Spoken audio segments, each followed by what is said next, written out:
In New York, you ask people how you are, and they often tell you, I'm behind. Yeah, they tell you what they tell you what they're doing. I find, yeah, I find that's the biggest change is when I'm in New York or when I'm in anywhere in the US. If I ask somebody, and I notice it most glaringly when I come back from South Africa, if I ask somebody, how are you, or how are you doing, busy. They'll often tell me what they're doing. Say, I'm really busy, and that's even how people will ask me questions. So what are you up to? What are you up to these days? What are you doing? What are you doing? What are you? It's all about that. And as I say, when I go back to South Africa, it's all how are you? In fact, if I go home and I start to talk too much about what I do, people don't like it. It's like you're not there to talk about yourself, and that's so much. And put yourself in the center. You're there to participate in a collective experience, in what we are creating together, the afternoon, the lunch, the walk. There's a clear distinction between talking about work and talking about life. And life is not work. Welcome to What Now? In today's episode, I'm going to be having a conversation with one of my favorite people in the world, Esther Perel. Now, you probably know Esther as a psychotherapist, as a best-selling author whose work has changed the way millions of people think about relationships, sex, romance, and intimacy all over the world. But for today's episode, I wanted to do something different. I wanted to chat to the person behind the name. I wanted to hopefully give you an insight into why she is one of my favorite people. And so today we talk less about Esther's work and more about Esther's life and how she got to the place that she got to.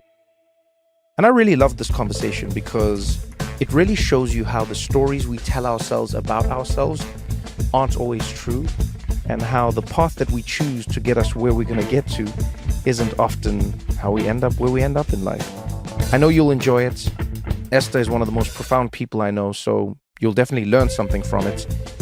Oh, and by the way, if you want to learn more about Esther's work or what she's doing right now, one of my favorite ways to engage in it is her podcast called Where Should We Begin? It's a fascinating look into couples therapy and what couples are going through in real time. So you're in the therapy session with them. That's Where Should We Begin? Check it out.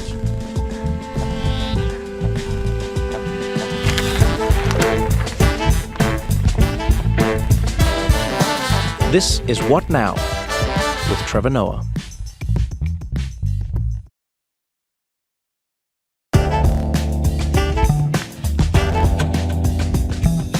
Why did you call it that? Because it's often the first sentence that I ask when I meet a couple. Like, where should we begin? Where do I find you today? What's on your mind? Maybe it's what you wrote to me, maybe it's completely different. Mm-hmm. But where should we begin? Because every relationship is a story. Relationships are stories. We are both storytellers in some way. Yeah. But, we're sitting here in the studio. The first years until the pandemic, we recorded every session in my office. So people came in like every patient would have come in, except that they come for the podcast, so they are not patients and never will be. They sit in the waiting room.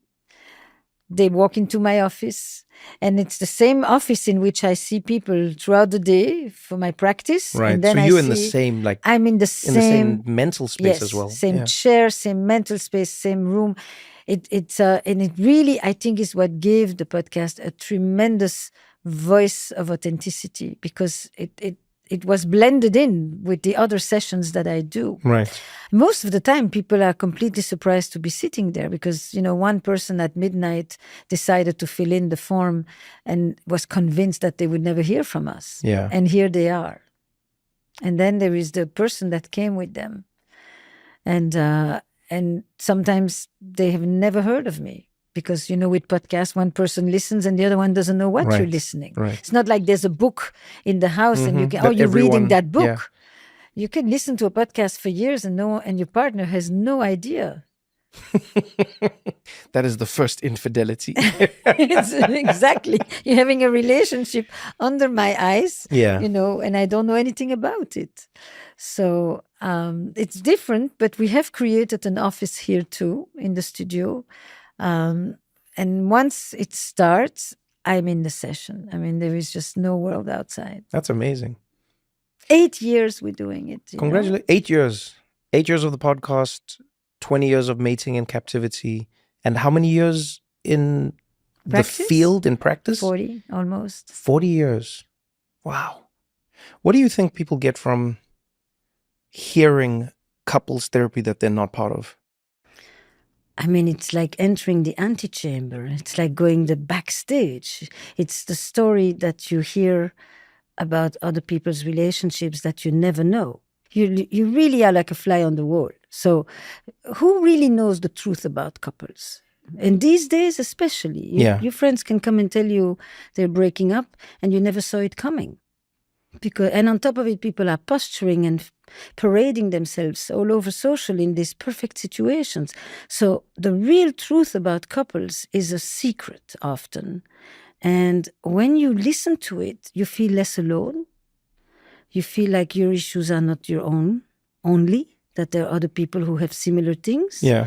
You listen intently and intensely to them, and you actually see yourself.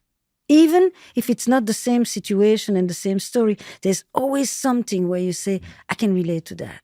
The thing I noticed is, just, from my side, whenever couples would go out together, I always find they come back, and I know I've experienced this, you come back just a little more diffused. You come back just a little calmer. You come back. There's something weird about knowing other people have problems that makes your problems, and not in a like a Schadenfreude way, but I mean like sitting with another couple, you talk, and then I'm sure you know this, but like I've always loved how one person will take the other person's point of view, another person will, all of a sudden you'll find crossings where, where this husband agrees with that wife and that wife agrees with that husband. And in a strange way, people go home feeling like their relationship isn't as bad or isn't going through as much because of other people. That's one of the ways. Sometimes they go home with the opposite experience. But yes, there is a sense of it normalizes. There is a sense of being in a kaleidoscope, that one partner sees themselves reflected in another or validated by another, or that you get to hear your partner differently because someone else is saying it for them. And it's just, you get taken out of the cellar and the light shines and and air comes in, and it's very, very moving and powerful.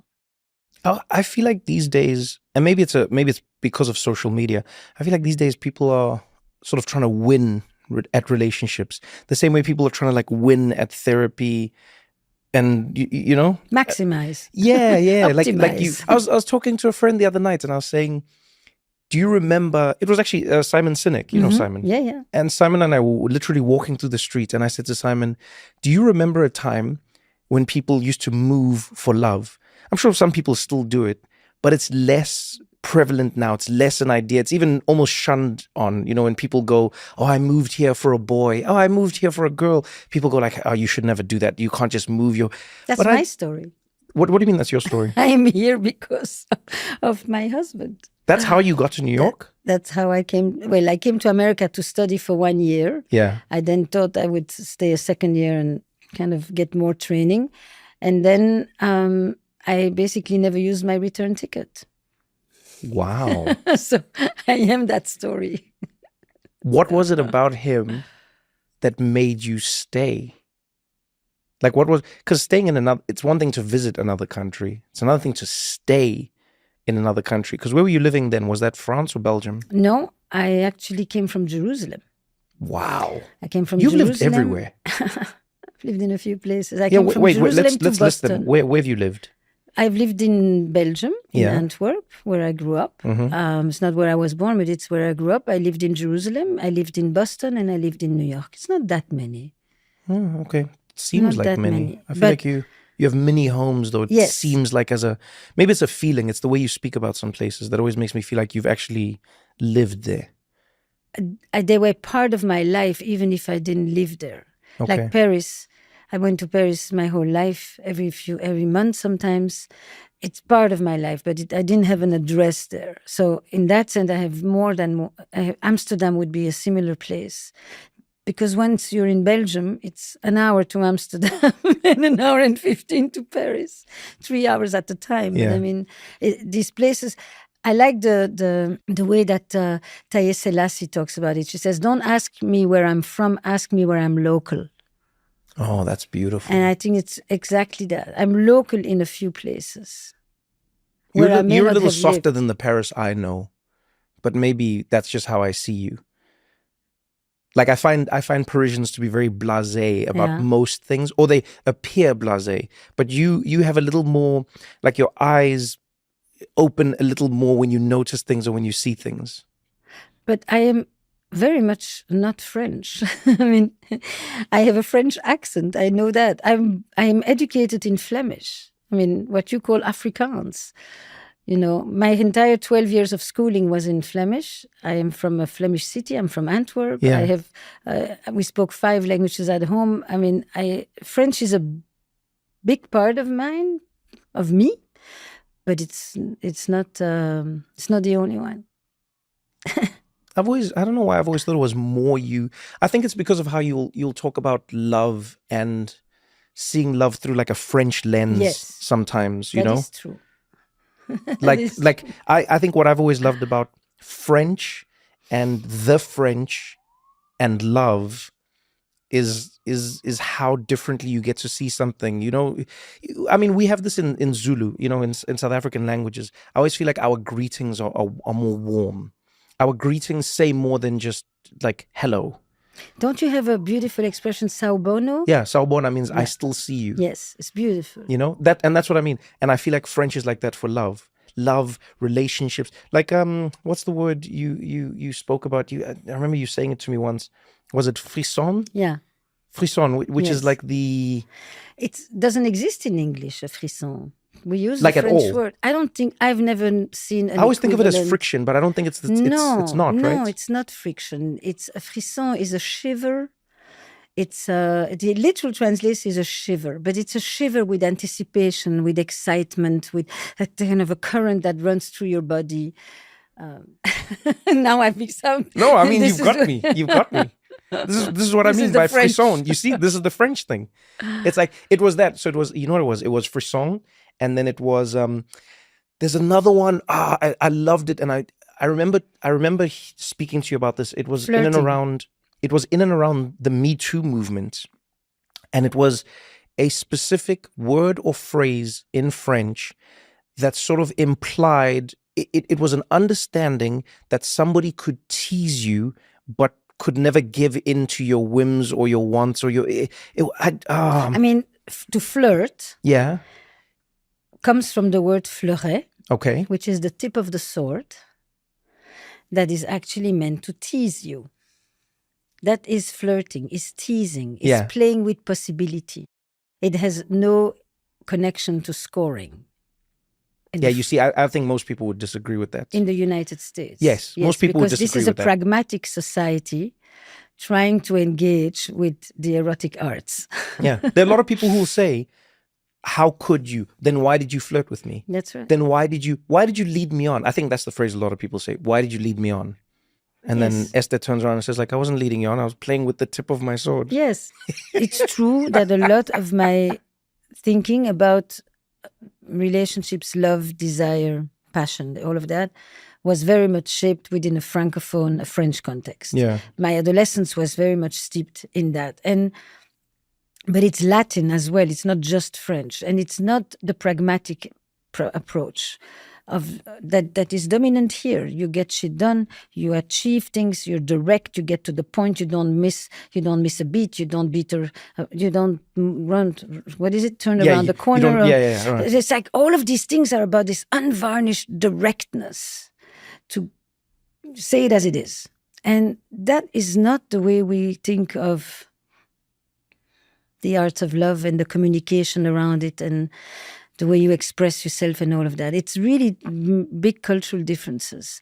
And I think I write from that place. That's true. So I write, think, speak. What do you love about America then? Because you've lived here for how many years now? 35. 35 plus. years you lived here. You'll engage in it in a very honest way and not in an America bashing way. I've never found, but I've always been intrigued by the paradox of why would you live here when it is that direct and that immediate, and it's all about the goal and it's all about the objective.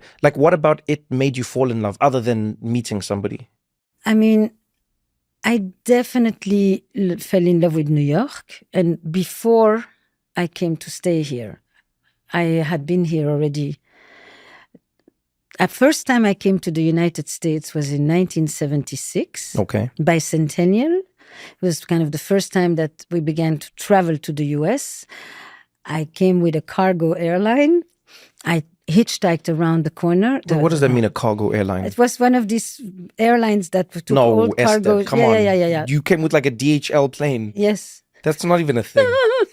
That's not but it a gets thing. better. I spent almost 7 weeks hitchhiking across the country. I saw America like one we'll never see it again.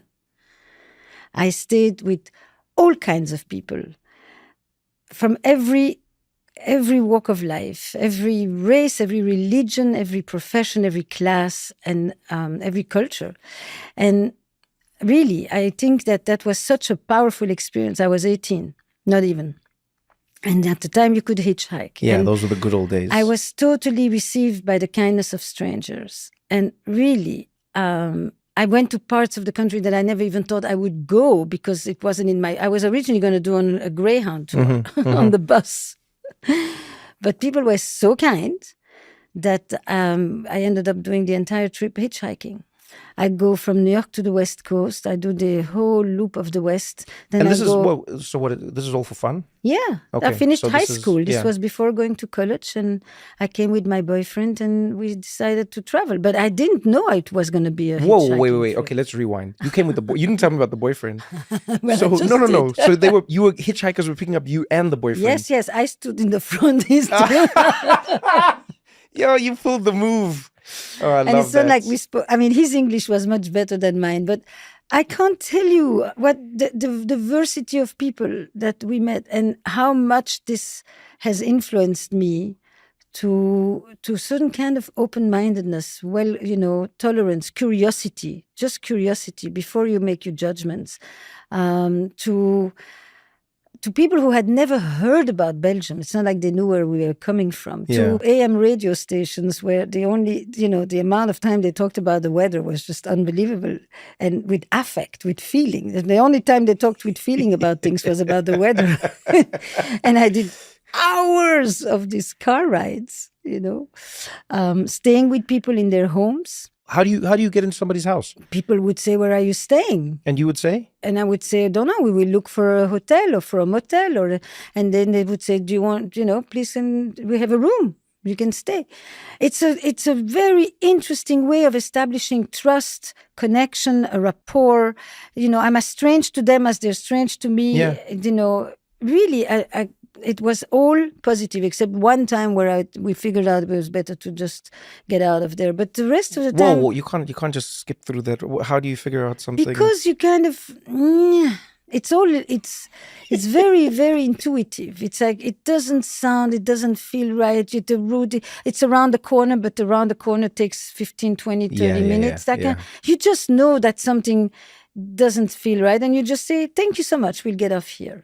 It's not my first hitchhiking trip either, and I've done others, but you asked me how I came and why I stayed, and I think that experience was very influential in how I absorbed the US.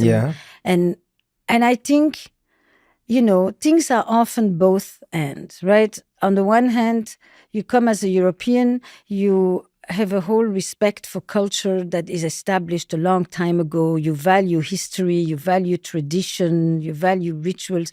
But you also value to come to a place where people rarely ask you necessarily when I came, and what have you done, and who is your family, and what's your idea, what you want to do here.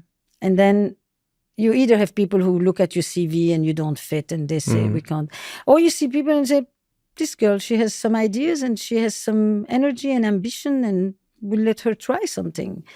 This is not what you get in Europe. In Europe, we tried this and it didn't really work, and that may take a long time, and there's a lot of red tape. And because tradition and history are so valued, change and innovation and novelty is not necessarily instantly welcome. Here, it's the reverse. So when you come here as a 20-something-year-old and you have ideas and energy and you want to do things, it's incredible. I mean, I came to New York and I got a tremendous amount of money to make a documentary and to do a project on the relationship between Blacks and Jews. On the relationship between Black people Yes, and Jewish the people? psychodynamics of Black-Jewish tensions. Can I tell you? We're talking 84. This is the year I was born. And this is a fascination I've had for a very long time. Yeah, that's you and me. In my life. Yeah, literally. No, can I tell you? I mean, we don't have tension, but it is actually, I would love to know about that work, because I've grown up in this world where obviously I have a lot of Jewish people in my life. I went to a school that was technically a Jewish school definitely in a Jewish neighborhood. Grew up, and South Africa was weird in that once apartheid ended, there wasn't an immediate mixing of people, but there's definitely a blurring of the lines. And so the younger generation grew up in a world where we were all exposed to each other's worlds and cultures and, Nice. So in my school, the Jewish kids acted like they were Lebanese, but the Lebanese kids said things that were Jewish, and these kids were eating that food, and they were singing that song and dancing so it was this mix. But I was always intrigued by the overlaps of Black people and Jewish people in the world, and the alliances and the tensions that it would come with, And then I remember reading, I think it was Malcolm X's biography, and he speaks at length about the Jewish community and this Jewish man who helped him and what he was doing, and he was obviously becoming Muslim, but it was still it was an interesting. It's always been a fascinating look for me, and I'd love to know what did you learn from the work, or what were you trying to get from the work? So I had trained in psychology, and I was very interested in cultural transition. Yeah. And particularly in couples and families who are in cultural transition. And that included people who move, who immigrate, either voluntarily or forced migration, internationals, but also in the middle, mixed couples, mixed families, interracial, interreligious, intercultural families and relationships. Interracial, interreligious, and intercultural. Okay. That really was the bulk of my work, the first 20 years. The first 20 years? Yes. Before I touched mating in captivity, before I began to talk about culture and sexuality. Yeah. And I wanted to understand the differences between forced migration and voluntary migration. I wanted to understand mixed couples are in cultural transition, but they do it in their own living room.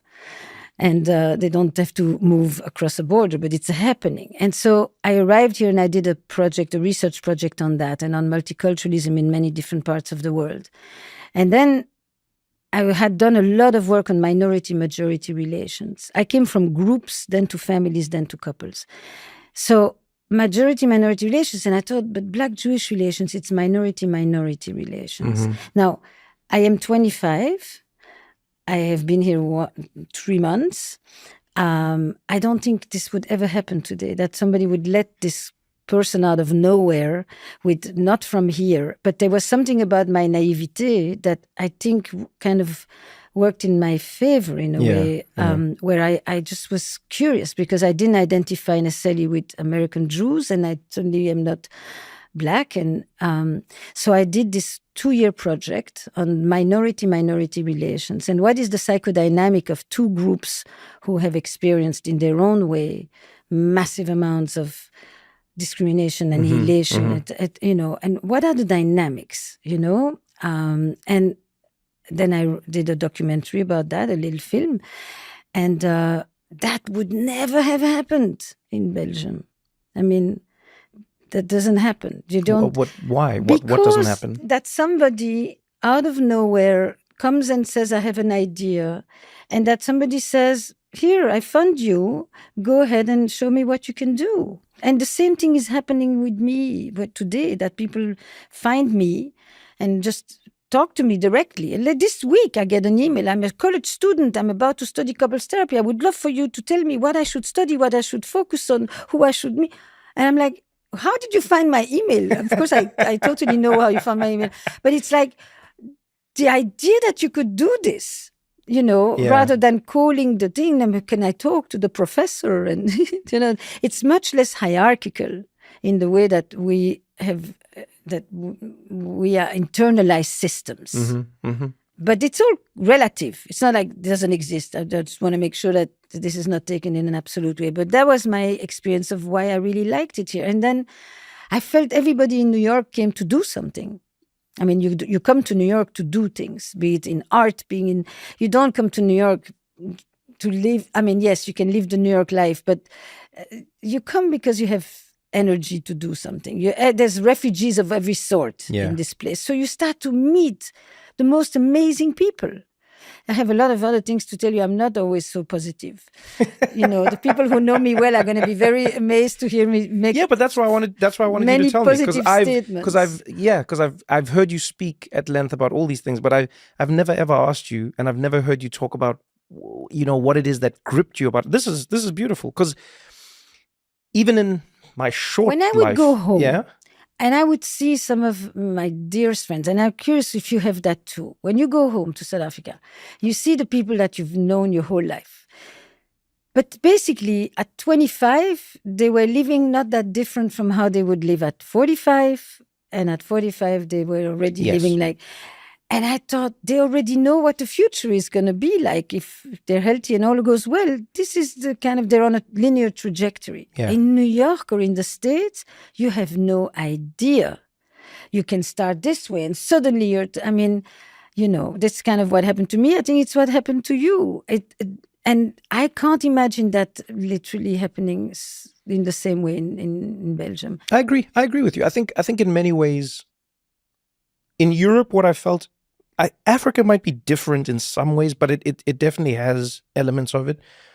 In Europe specifically, I know it's all about what was, and I find in the US it's all about what could be. That's right. That's constantly the dance. But then I find Europe comes with a certain measure of breathe into it, because it is what was. As long as it matches it, then you can relax. So the way people treat their summers and their time off, and there's a certain level of patience and calm that comes with it, because they know that it always was that. In America, there's a certain edge of maybe I'll work on a Friday. You know what? I'm going to work weekends. I'm going to, no time off. I'm just going to push a little bit more. And I think both of them come with their pros and cons. The one metastasizes you. Yes. The other one liberates you. But I think everything needs to bounce off something, right? Too much liberation is now just chaos. And then too much of a metastasized system is I guess it's just stuck in time. It doesn't move and it doesn't evolve. I'm always trying to play with that balance just in life. As you go, how many times do you want to evolve, change, move, grow, move on to the next thing? And how many times do you just want to sit and say, yeah, you know what? Tuesday will be like Friday, will be like Saturday, and let's see. This is something I teach, actually. When I teach systems, I say every system, every relationship system, being an individual or an organic system in nature, straddles stability and change. If you change too much, too fast, all the time, you dysregulate and you go chaotic. If you don't change, you fossilize and you die. So you need both. I think in the US, you are often on the treadmill and you're moving very, very, very fast. Yeah. One thing I never lost was the idea that I leave for the summer. And I leave not for 10 days. I leave for 6 weeks. And people always would say, you don't feel guilty? And I never understood why I should feel guilty. You take time off.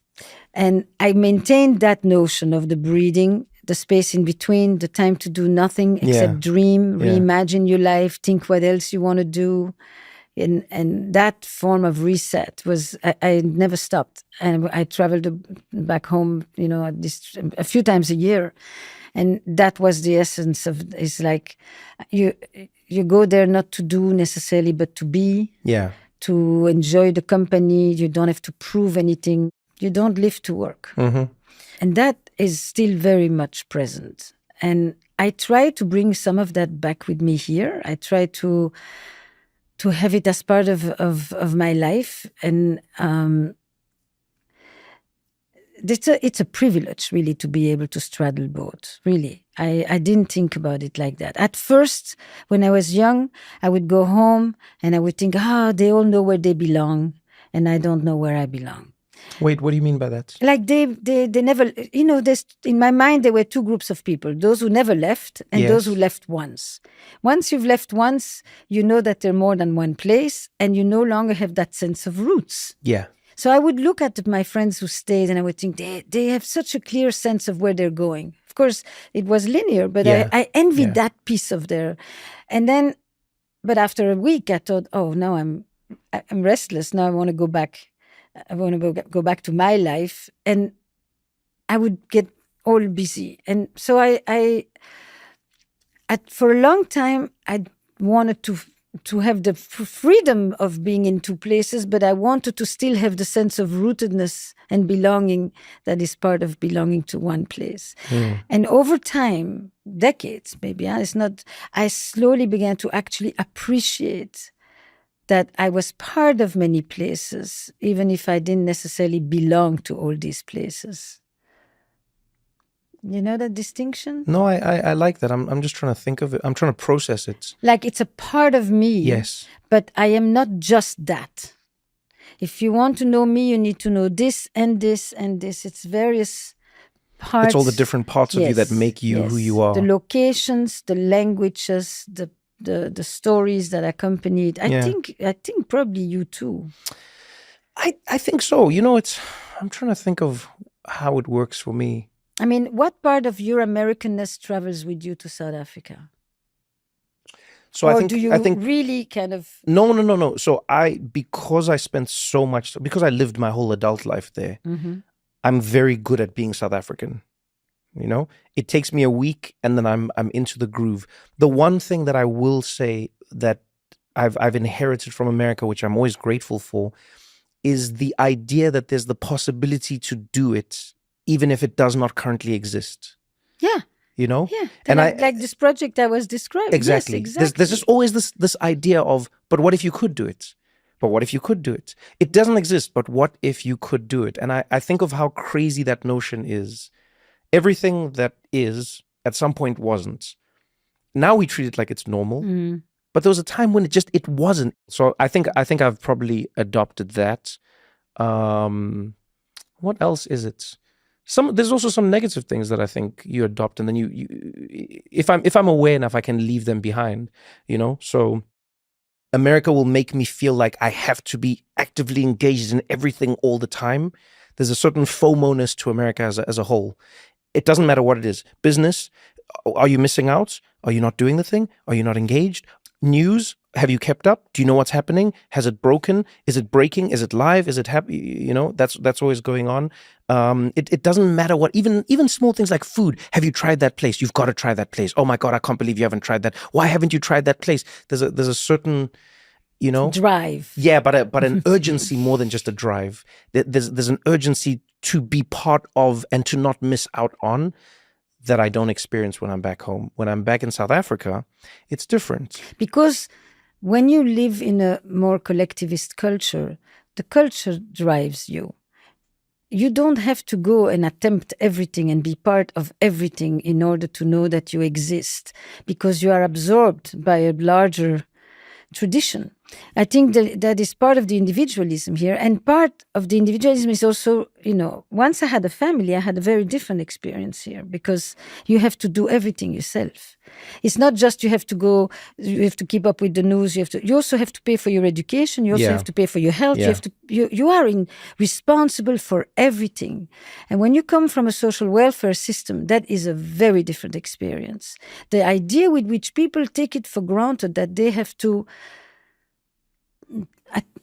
put all the infrastructure in place. A marriage here is a social welfare state of two. And versus, there's a social welfare state that exists as part of the system, and within that you create a family. That puts an enormous burden on people. Enormous. We're going to continue this conversation right after this short break.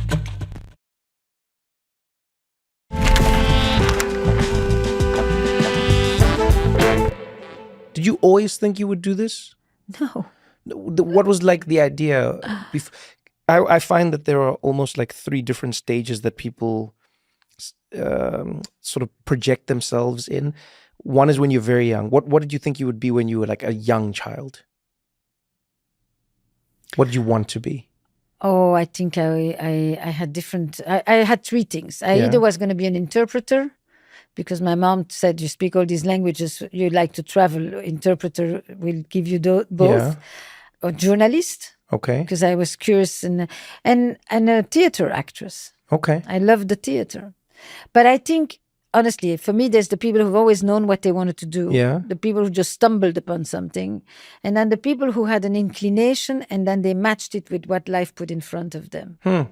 I think so much of what I did is because I arrived to the US, because of the opportunities that the US gave, because of the obstacles, because I didn't have the right license and I couldn't do what one would have done normally. I love that. If I had studied so here. Necessity became the mother of invention. I had to hustle. I had to create myself. I had to find a way to do. And so it became a kind of a combo between what I bring and what life is putting in front of me, and it says, do this now. So the friction is the reason we have. Yeah, you see, this is what I mean. No, it's amazing. My producer loves a story. He was telling me that there's a story you told, I guess, that paints a picture of a little bit of a life that most people wouldn't associate you with at first glance. But I do think it explains a lot of like your style and how you see fashion and everything. Is like, how did you get into and not fashion the way people think of it, but what is your relationship with fashion? My parents had a clothing store. They had clothing stores. I lived above one of the stores.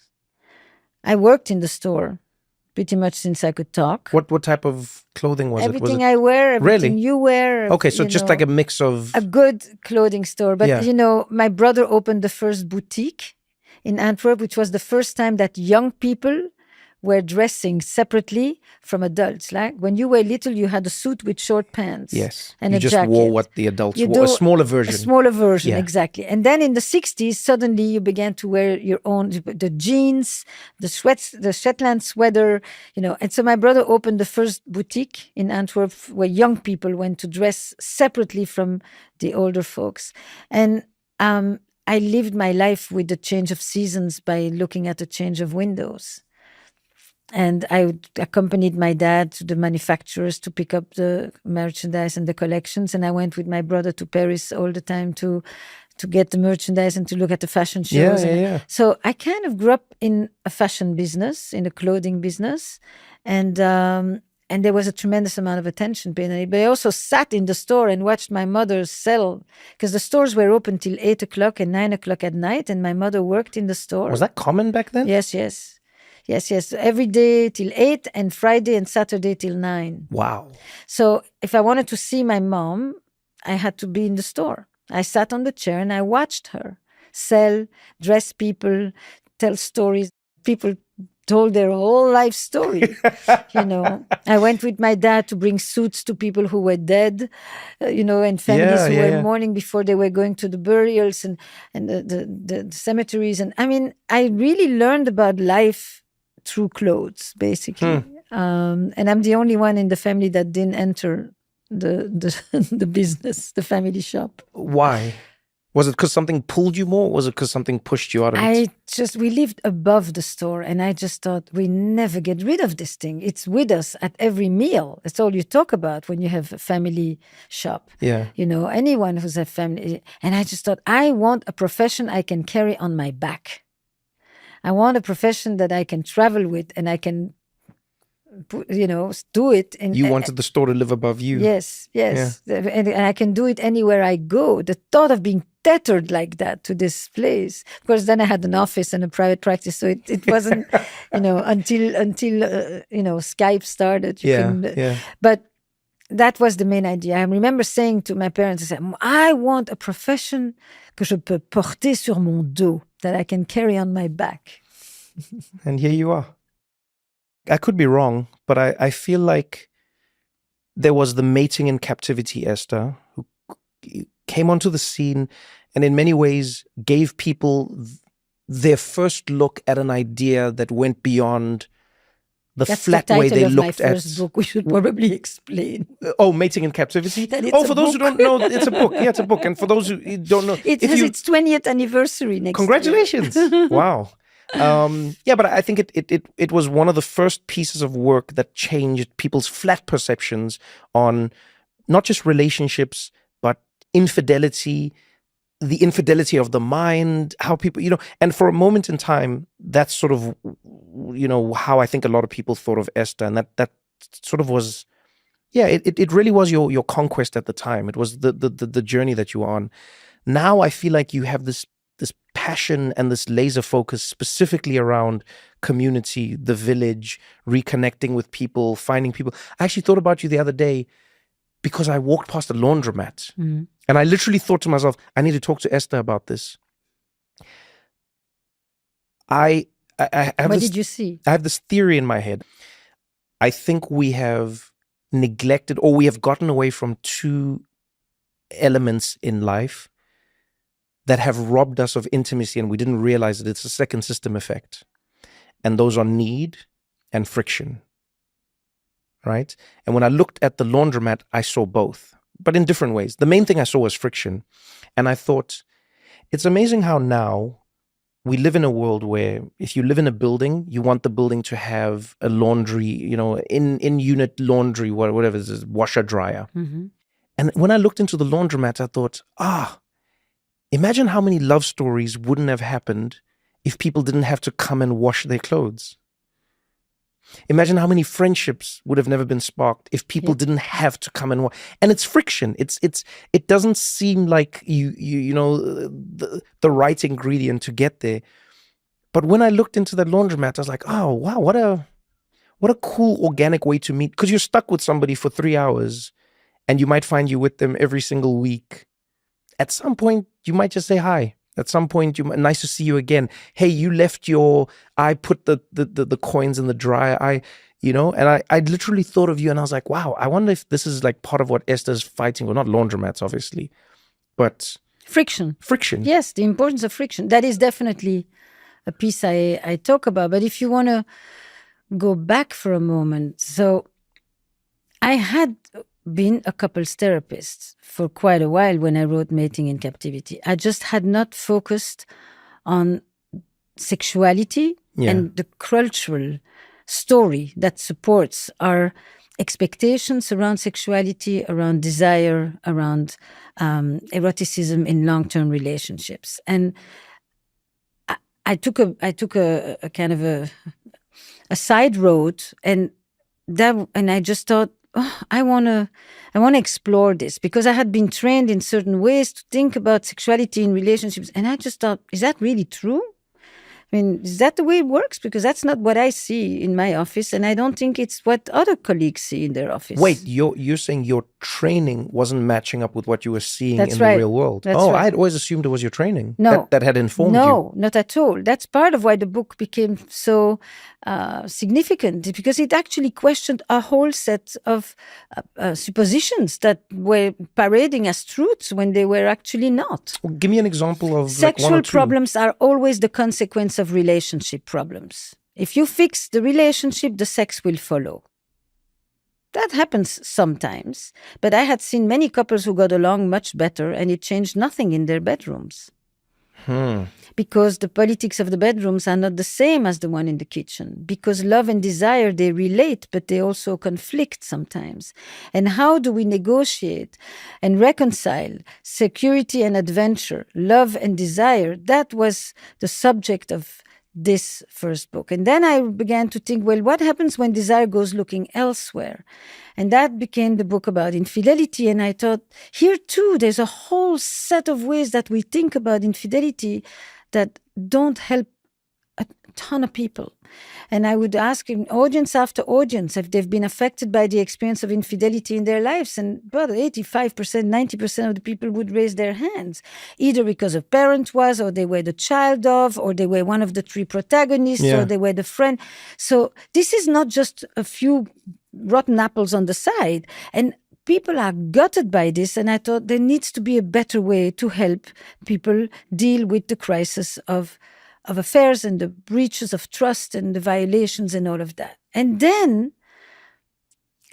these are still 2 books that basically presumes that people will be in relationships, or at least those are the people I wrote for, or people who seek to be in relationships.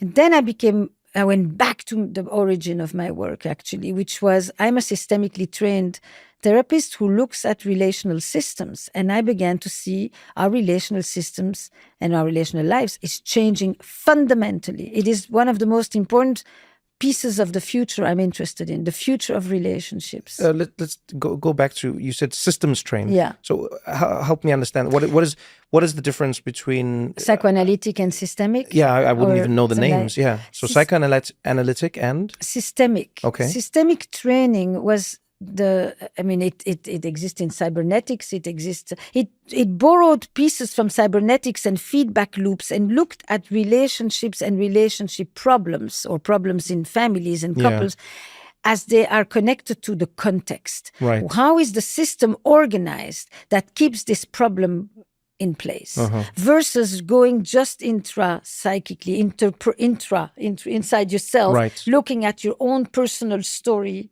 rather than looking at what is actually happening between me and you. That's a very different interpretation. Looking at how are we interacting in such a way that our communication is really fraught, or that we end up both being rejected at the end of every conversation, rather than just what happened in my history and what happened in your history.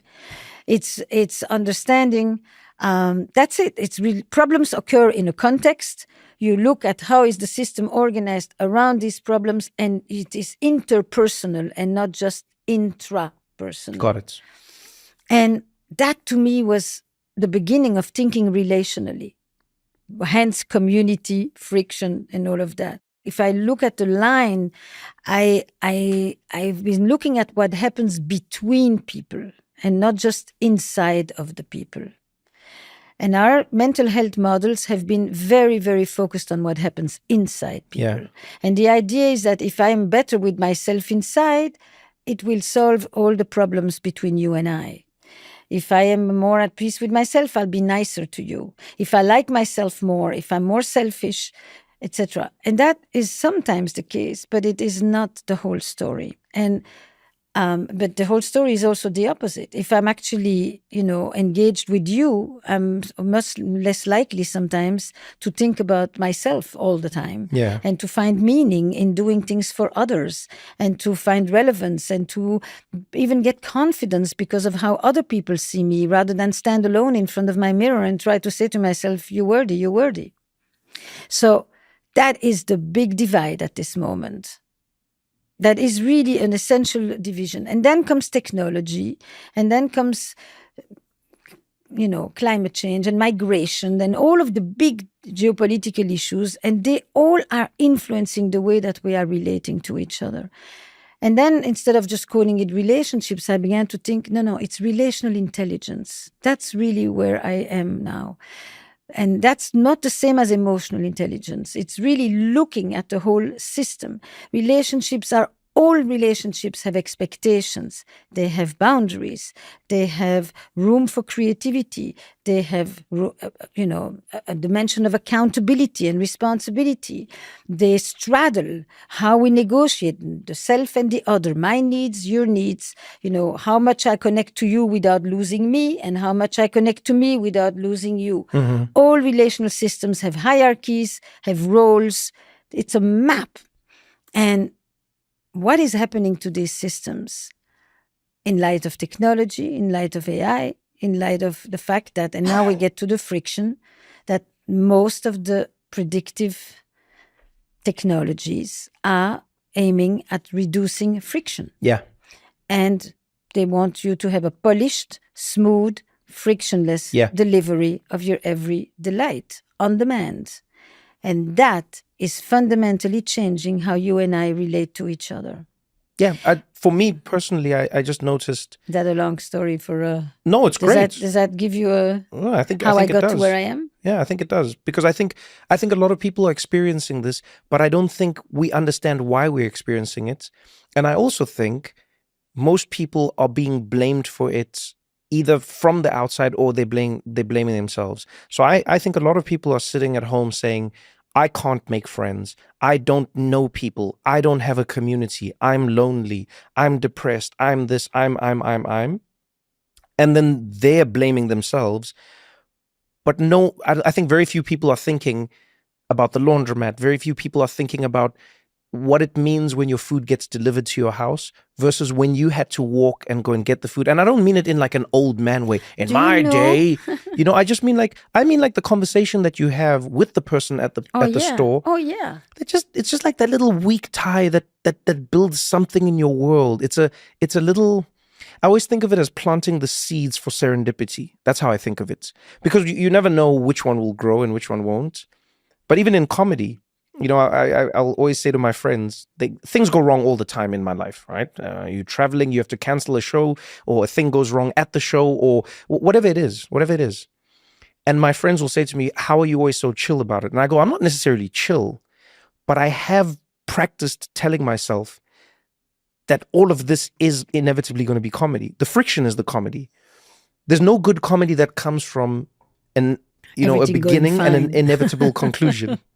Yeah, it doesn't work. I went to the store and I looked for the size that I was looking for and they had it and I bought it and my card went through and I went home and I put it on and it looked great. There. No story. There's no story because there's no friction. But give me obstacles. Exactly. That's the same as the erotic formula. Attraction plus obstacles equals excitement. Oh, wait, hold on. Attraction plus obstacle equals excitement. Huh. It's the same in the rules of desire. You know what's funny? If there's no obstacle, if there's no friction, we're going back to what we said. I remember once having a conversation with a stripper who's like, it was the most random conversation.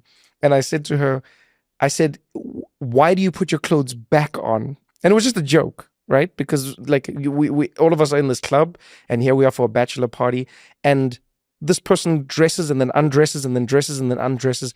And I just said as a joke, I said, why do you put your clothes back on? It would be more efficient to keep them off. And she said, yes, but you'll be surprised. I think I won't articulate it as well as she said it, but she said, you'll be surprised at how the men aren't turned on by us being naked. They're turned on by the idea of us becoming naked at some point. And she was like, that's essentially what we're playing with. And now when you say it like that, I go, oh, yeah, it sounds like the same thing. It's the attraction. The obstacle is the clothing and whether or not it will come off or when it will come off. And that creates the excitement. Correct. That's a good analogy. Huh. Of course, whose bachelor party was this? Oh, what do you mean? This is the most common thing. Of course. It's like, people are like, bachelor party. It's actually more common in the US. I don't think I ever got invited to a bachelor party at a strip club in South Africa. Not what do they do? I think it's more of you have what we call a braai, like a barbecue, and you hang out.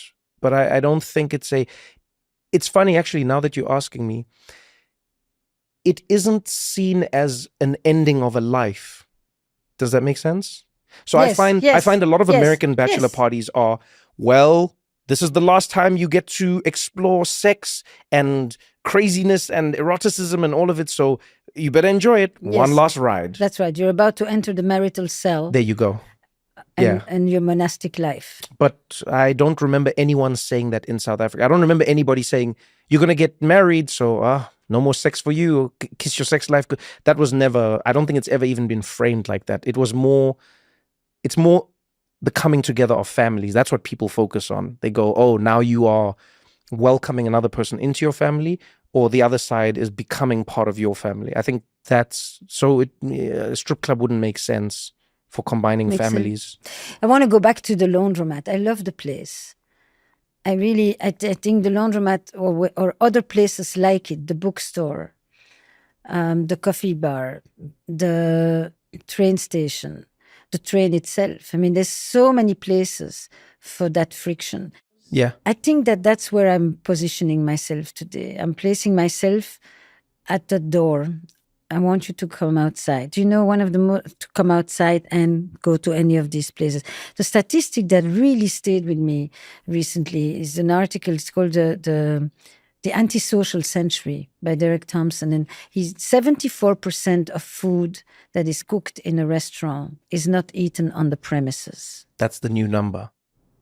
And that woke me up. An increase of 30% of people eating alone in the restaurant. Now, eating is one of the oldest worldwide gatherings, traditions of coming together with others. It's friction of every sort. And the fact that we are going to order from the restaurant and then bring it home and eat it many times alone, that's a problem. So this is all I'm going to do now, from now on, is the future of relationship, getting people to not feel so lonely, so isolated, so locked up in their houses, so defeated by relationships. And so transferring their expectations for algorithmic perfection into their relationships. They want people to become perfect and predictable, like the technologies. And we are, by our very nature, unpredictable and imperfect. And that is the part of the beauty of being with human beings. It's exactly that. If there is no obstacle, there's no story that's of any interest, let alone comedy. And I think that we're saying something that is it's more important than we even let on to. This friction piece. You know, because that's the plot. You tell stories and they have a plot, and the plot is built by all these unpredictabilities, obstacles, be it in the sexual plot, or be it in the comedy plot, or be it in the relationship plot. It's really important. What are we going to do otherwise? What's going to happen to us? I think the difficulty, though, is realizing the value of it in the moment. I think that's what's hard. There's a fantastic professor. I think he actually has a course on happiness or fulfillment or something of the sort. A Swedish professor. I think his name is Michael Dallin. And one of the things they found was, if you asked most people, most people, what they would like to eat in the future, he broke it into 3: carrots, ice cream, and insects. And he was referring to like these little insects that you could buy at Disneyland. Apparently, I'd never heard of them, but it's like a chocolate-covered insect, and it's all the rage, and people buy them. But he found that there was a large number of people who never ate them. A lot of people bought them but never ate them, and so he broke it down into carrots, insects, and ice cream. And in all the research, what he found was, if you asked most people what they want to eat for their next meal or for the meal in 10 years, they say carrots. I should be eating more carrots, right? If you ask most people what they wish they had eaten, it was insects. And then if you ask most people what they want to eat now, they say ice cream. And it was just a beautiful, simple way of looking at the way we avoid friction. He went, we know theoretically what we want for ourselves in the future, what will be the healthiest or the best. We also know that we regret not taking the road less traveled, the crazy idea, the moment that didn't necessarily make sense. But in the moment, for the most part, we are more predisposed to choosing the immediate relief. And so when I think about friction, I think of it in the same way. If you, as Esther, say dating apps, you go, Trevor, don't use a dating app. I know myself and a lot of people would say, yeah, I agree with you, Esther, because in the future, I think to myself, I would love to meet someone organically, etc. In the past, I would have loved to taken a chance, tried something different, explored beyond you said, what was it, culture, religion, race, all these things. But in the moment, it's so easy to just swipe. Because it's the ice cream. And we never feel good after the ice cream. And then we always regret the ice cream, but we always fall back into that. And so that friction, like I love that you're positioning yourself there, because I think. But friction is connected, I think, to the big issue of the moment, which is uncertainty. Because friction is what makes you have to experiment. deal with the unexpected, Right. deal with the unpredictable, deal with the lessons of making all kinds of bad choices. It helps you deal with uncertainty. Dealing with uncertainty is what helps you deal with anxiety. That's what. Wait. Say that again. Dealing with uncertainty is what helps you deal with anxiety. Yes. In what way? Because if you become more adept at dealing with the unknown, the unexpected, the unpredictable, then you develop a sense of confidence. It's what you just described when you get to a show and you had to cancel something or the flight was late. Yeah. You have a stance that basically says, I know what I can control. I know to handle the unknown and the unpredictable. And I know that it will land in my comedy because it will become part of the story. Now I'm annoyed, maybe, but I that you don't get completely frazzled. You absorb it. You have a shock absorber. And that shock absorber is what allows you to not be as anxious about the unknown, about mortality, about the unpredictable, all of that. Having all the answers in the palm of your hand is not making us less anxious. It's making us more anxious because we're no longer making bad choices, discovering something, realizing we don't like it. We begin to expect immediate, perfect answers for everything. And relationships and life, our existence doesn't operate this way in many aspects. Some of them do, but the majority of things are way more complex than that. So this piece of uncertainty, matched with all the changes that are happening at full speed, are making us very, very fraught. And that to me, because everybody wants to talk about the loneliness epidemic, but people are not necessarily addressing what I think is the other piece, which is how do we deal with so much uncertainty all at once? And when you can't deal with uncertainty and you don't have the resilience to help you with the anxiety, then you don't know how to deal with frustration, conflict, differences. And then you become more intolerant, and then you go to look for people who sell you certainty. And that comes with certain political regimes as well. You want somebody who's going to help you feel more certain. I'm going to solve this for you. So to me, that's all interconnected. And that's happening on a geopolitical level, and it's happening in relationships. And so to just look at the dilemmas of mating in captivity is not enough anymore for me. Right. I think there's something bigger happening that is touching at the core of our existence. Every research tells you that you only live longer and you live better when you have meaningful relationships. And people are having less and less of it. What was the system that made you this way?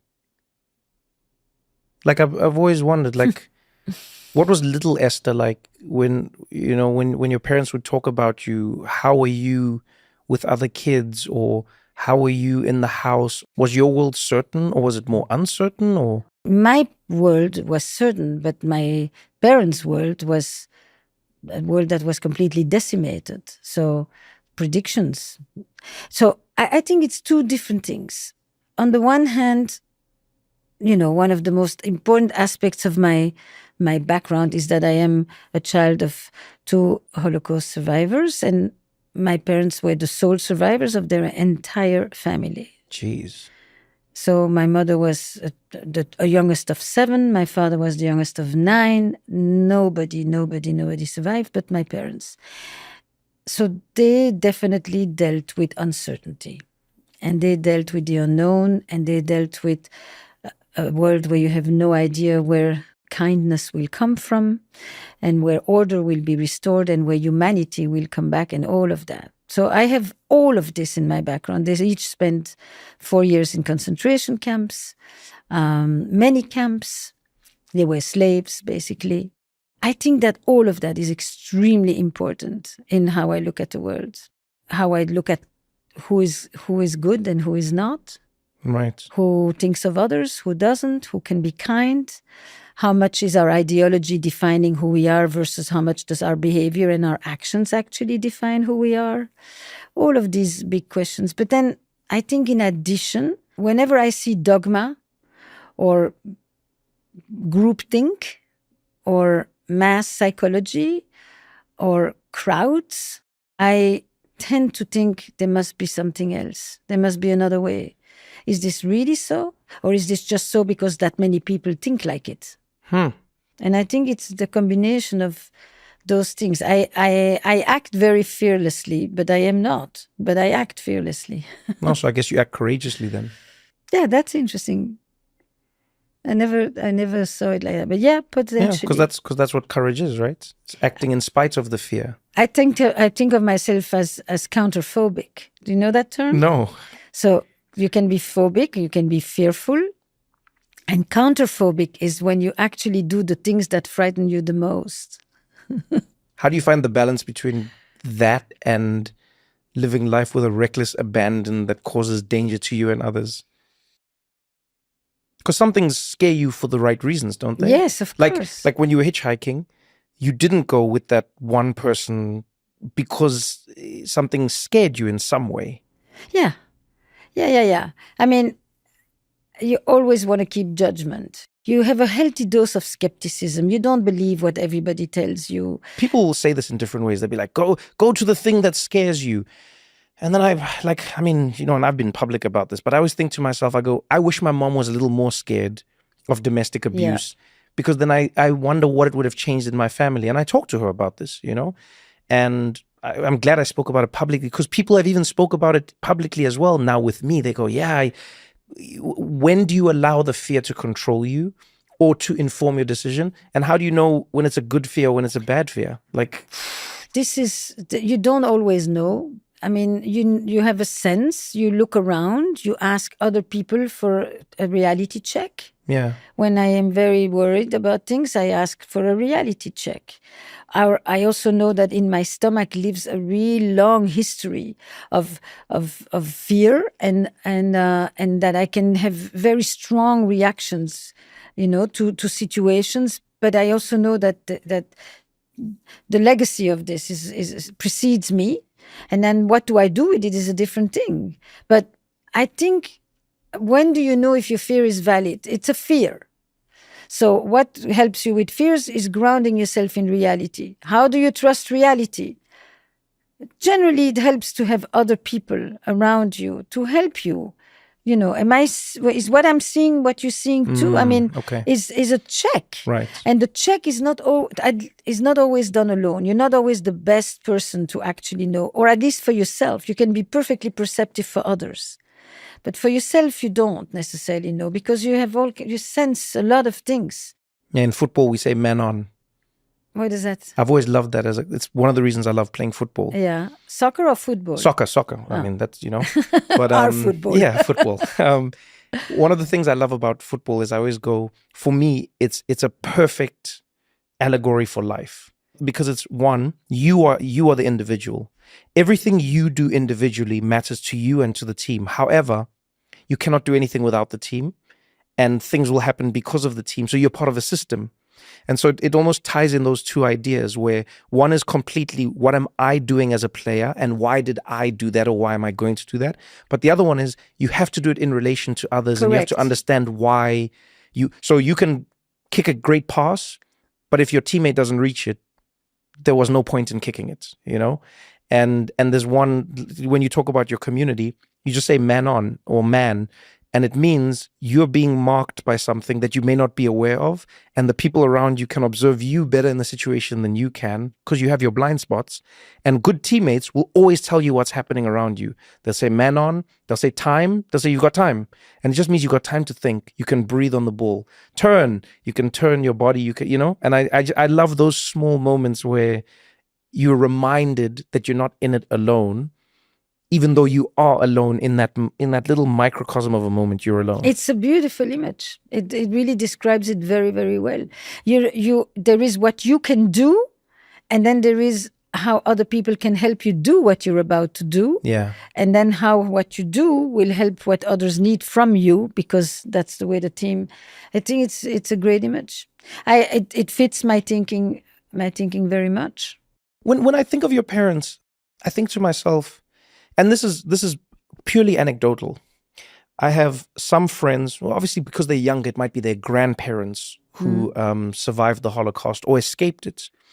And I've often found that there will be two groups, and this is purely anecdotal, and I know I'm distilling it down, but I'll have some of my Jewish friends, like they'll go, my grandparents taught me to be afraid of everything, question everything, run away at the first because of what we experienced. Then there's other ones who'll go, no, they've taught me to fight harder, to be in this. Correct. And there's no like one correct one, but I think to myself, you could have had parents who wouldn't tell you to hitchhike or wouldn't let you go anywhere. I didn't tell them. Oh, you didn't tell them? No, don't, please. Okay. No. Oh, okay. No, and certainly not that I was traveling with a boyfriend either.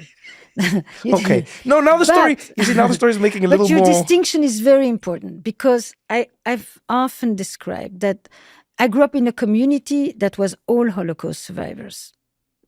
They were not Belgian born. They all arrived. My parents also, when they arrived to Belgium after the war from the concentration camps, they were refugees, and they stayed illegal refugees for another 5 years. So this is not just the war, it's everything that follows. I happen to be born later. My brother is born in 46, I'm born in 58. So I just arrived when my parents were finally beginning to kind of settle themselves. But I often thought that in my community, and what I'm going to describe, I saw in my community, but I think you can apply this to many other communities and many other circumstances surrounding trauma. There were people who did not die, and there were people who came back to life. Oh, damn. The people who did not die lived very tethered to the ground, often fearful, often afraid to take risks, often afraid to enjoy, because when you enjoy, you cannot be vigilant. You cannot be worried and joyful at the same time. You cannot experience pleasure and fear at the same time, unless it is baked into a certain kind of pleasure system, but not the way that these people were experiencing it. And they often lived with curtains that were kind of pulled down. And you entered their homes and there was a kind of a morbidity. They survived, but they were not necessarily alive. And this is an image. This is not that anybody discussed it like that, but I would feel it when I would go to the homes of my friends. And then you had another group and they came back to life. And I am very blessed to have been part of parents like that. My two parents, they had not survived for nothing. They didn't starve for years for nothing. And we discussed many, many times what made them want to continue live and how did they get up in the morning at minus something degrees and walk with newspaper around their feet and go work in those factories and be moved from one camp to another, all of that. And they were going to enjoy life. It wasn't just they were going to enjoy life with a vengeance. The biggest thing they could do was actually enjoy life. Enjoy life with a vengeance. You understand? It's a beautiful phrase. I think what I took, and this I was very, very young, I had the notion that my life will be meaningful. My life will be big. Not fame or things like that, but I will do important things. I will have a rich life in all kinds of ways. Yeah. And I'll tell you a very, very interesting anecdote that happened to me this year. And I would often, so that was the thing I had. I'm a miracle child. I arrived, years after my parents tried for me to be born. I have this whole legacy and all these dead people at my feet. And I'm going to live in a way that's going to kind of give them something. So that's a piece also of what drives me. Yeah. But as this year, I was invited by a German media group to be a guest of honor at a dinner at the Polin Museum in Warsaw. And amongst the many other guests was also the foreign minister of Poland. And I had to say something. So I got up. I had no idea what was going to come out of my mouth. And I said, when I was a child, I used to lie in bed and I would think, one day I'll go places and they won't tell me Jews not allowed. They let me in. But not only will they let me in, but they will tell me, you are welcome. And not only would they tell me you are welcome, but one day they will tell me, you are the guest of honor. We want you here. And here I am today, invited by the Germans at the Jewish Museum of Warsaw in the presence of the Polish foreign minister. I guess I actually manifested this dream. And then this was like, I didn't know if it was the adult in me talking or the 8-year-old in me talking, but the room was silent. Wow. You know, it just like, it was right there, all in front of me. But I didn't, it was, here I am amongst you all, and I'm invited, I'm accepted, and we can start a new relationship. And we can repair, and we can learn to respect each other, and we can learn to honor each other's presence. And that's what I want to do. It reminds me of something my mom often says. It's the reason I guess she goes to temple, but she says like she feels like Jewish people and Black people are natural allies because unfortunately there's a shared trauma and I forget the other word that she uses, but a sort of like ostracization that they can all relate to. And it's interesting you just saying that, you know, unfortunately a lot of it can be applied to many Black people.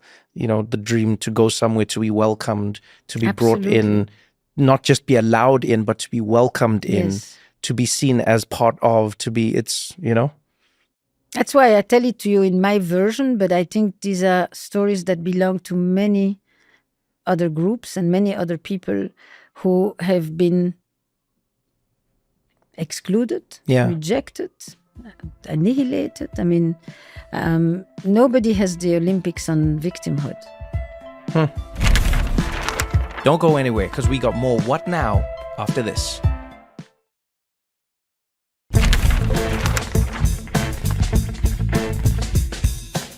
When you look at, I don't want to say the way we are today, because I learned the more I travel, the more you realize that there's no myopic lens on what the world is feeling. But there's no denying, in Europe especially, in the United States, there's a lot less thinking of what could be and really, really sitting back into the, like, this is the way it was. This is the how. As somebody who thinks about systems, where do you think we are in that journey? Because it seems like that journey has, you know, a sort of natural curve that it follows in history. If you look at the history of cultures and societies, it's when you do this, I would say it's periods of expansion and periods of contraction. Yeah. That is the movement I see. And I think that we lived for a long time in a system that was more contracted. I'm going to give it to you from the point of view of relationships. Okay. For a long time, people lived in tribes, communities, villages, but and they still do in the majority of the world, mind you. And the relationships are organized around duty and obligation, around loyalty and community. And there's a lot of clarity. I mean, there's been polarization always. There's people, churches fought each other, tribes fought each other. It's not like we haven't been polarized. But it was slightly different because every one of these hierarchical structures, communities and religions provided people with a good sense of clarity and certainty. What you didn't have is personal freedom or personal expression. We moved with the modern era and to a system of relationships where for the first time we began to switch from duty and obligation, we moved to choice and option. And basically at the center now of relationships is the individual in search of a community, not an individual in the community in search of personal freedom and expression. And you have more freedom than you've ever had, but you're more alone than you've ever been. And you are crippled with uncertainty and with self-doubt because you have a tremendous amount of decisions to make when you have freedom. You can decide so many aspects of your life today that were never available, talking in the West primarily. And with that, the burdens of the self have never been heavier. And it's all ruled by the rule of authenticity, meaning being true to myself. Now, how do I know what is true to myself with such absolute certainty? That is really exhausting. That's difficult. So you add to that the speed with which technology is transforming us. This is one of the biggest revolutions that we're going to go through. And people are dizzy and they are anxious and they are uncertain. And we know that anxiety and trauma constricts our imagination. And so we go into a contraction again. Yeah. And that we are looking for people to give us some relief and some certainty. And autocracy comes with that. And that's the motion that we are in now. So we become less welcoming. We become less tolerant. We start to see other people as threat, what they take away rather than what they bring. And this is not the first time by far. I mean, it's really important at this moment to listen to historians as well, so that we get a sense that, but it hasn't happened with that kind of speed and that kind of intensity maybe ever, or at least, we had the industrial one, we had the agrarian one before. But I think that that's what we are in. And I went to South by last week, and I did a conversation with the futurist Amy Webb. And, she was giving the predictions of the future. And half the slides, not half the slide, but many, was like, this is happening and you don't need people anymore. And this is happening and you don't need people anymore. And everybody's clapping. And I'm thinking, these people are cheering their own extinction. Yeah. I mean, what is happening to us? Not just our own extinction. I think we're also cheering our own purposelessness. Yeah. And that's someone in 1,000 years is going to look back and go, wait, you're telling me they went into a building with other people, they sat at a desk, they punched in numbers, sent those numbers to other people, the other people read them, sent it back to them, and this was their purpose? And they'd be like, that can't be right. It seems like slavery. It must have been slavery. Why would they do this? But that purpose is... But it's purpose with the spiritual dimension. It's purpose with the transcendence. Oh yeah, definitely, which is, I think, the most powerful. It's not only a pragmatic purpose. Yeah, I think we're erasing it with a lot of technology. Is we're going, you don't have to do it. You don't have to. I'm sure you've seen this, and I say this to my friends all the time. One of my best friends just had twins, and him and his wife have gone through this whole journey now of finding a nanny and finding this and finding that. And I remember laughing one day, and I sat with them and I said, do you ever think of how funny it is that we live in a world that has tricked us into living alone, but then buying our community back? You're buying every element of your community. Who is a babysitter if not your sister, your friend, your uncle, your grandparent? That's what a babysitter. By the way, I didn't even know that was a concept growing up for me as Trevor, because it's people. People babysit. Your ride to the airport. Well, there's no Uber. It was whoever. Esther, can you take me to the airport? Esther goes, I don't want to take you to the airport. But I guess I have to take you to the airport. But you know what I think of? I'll take you next time. I think it was Scott Galloway who said it on one of our episodes, which I really loved. He described it as garbage time. And I mean, I know you wouldn't be so crass as to say it that way, but I appreciated what he meant. He said, it wasn't the moments where he had planned magic where magic happened. It's when he didn't. And I think of that airport ride with your friend. You hate the friction. You hate the idea. And yet that's the ride where you learn a new thing about them. You connect on something different. You laugh at something new, And I think all of this technology is just like, it's just eroding a lot of that purpose, even in the smallest ways. Just the purpose of like, I'm the person who always helped Esther to do this. Now there's a robot lifting things for her. You know how nice it was, I think, for many people to say, my neighbor helps me put up shelves. So when I think of that, I go, yeah, it's natural and we're going and we're growing. But I am less worried about jobs per se, and I'm more worried about purpose. I think without purpose, it's very difficult to get out of bed. It's very difficult to even know why you tolerate friction. Because friction without purpose is now just torture. But because purpose is the essential dimension of meaning. I mean, we are creatures of meaning, and we need to know that we matter, and we need to know that we exist in the psyches of others, and we need to know that when we're not there, others still think of us. And so we have an experience of object constancy, that I live inside of you and you live inside of me. And that whole intersubjective piece is essential to relationships. And that's the piece you do not have with an AI. You can have a ton of different things with the machine, but the machine doesn't have subjectivity. And that doesn't mean that it doesn't yet have subjectivity. It just doesn't. It's a one-way street. Right. And to learn to relate to the other is essential in relationship, not just to learn to relate to yourself. I was just thinking now as you say that. When you said yet. No, because usually I get yet. No. Say No. The reason I laughed when you said yet is because I think of the ultimate conclusion, if we're honest about where a path goes. All right. People are selling AI now. And then they go, the ultimate goal is not just AI, it's intelligent AI. And it's not just intelligent, artificially intelligent, and it's generative, and it is predictive, and it is, right? And I was watching a video yesterday or the other day where it was like, I think it was NVIDIA showing off like a robot vacuuming like a house. And now when you said yet, I think to myself, wouldn't it be ironic and almost predictable that we would pursue a world where we create a thing that works like us, moves like us, starts to speak like us, starts to think like us, and then at some point that thing goes, yeah, I don't want to do this anymore. I don't want to vacuum your house. I have dreams. I have aspirations, Esther. I want to go hitchhike. I want to go hitchhike. I don't care that I'm a robot. I also have dreams. I want to see what the world has for me. A little frisson, you know? And then I wonder, what are we going to do when we get there?